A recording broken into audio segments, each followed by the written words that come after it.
Hello सांगमाने स्वागत करुच्ची मोर प्रथम mini blog को। मो ना आरएसएस मत स्नेह और श्रद्धारे आरु आरु बोली डाकती। सकाळु उठला बेलू टी जल्दी हो जाता।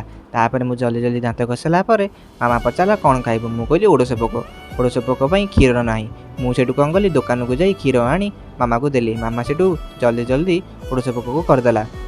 मुझे दाऊ दाऊ दाऊ कर खाईदेली। तापर आरंभ होला मो कार्यक्रम। गोटे बाउल रे एलोवेरा जेल गोलाप जल और विटामिन ई कैप्सूल पकई भल भाव में ग्राइंडिंग कर मुहर लगेली। तापर मु गाधेकी आसिकी देखला बेलू मो मुँह पूरा चमकुची।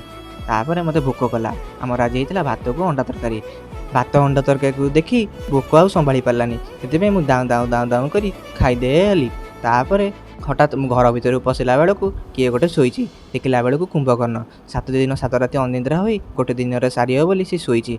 तापर किसी समय रेस्ट नहीं सारापर मु बाहरी पड़ी जिम रे वर्कआउट कर सारापर हठात मो पाक एक चिठी आसला। चिठी लिखाईदेला घर को आसला बेलू बिरियानी नहीं आसबू। मुझे हठात पहुँची गली ओपन किचेन रे बिरियानी किनी सांगे सांगे घर को आसीगली। घर तो नुह यहाँ मार्केट रोची टाटा देखा नेक्स्ट ब्लॉग रे।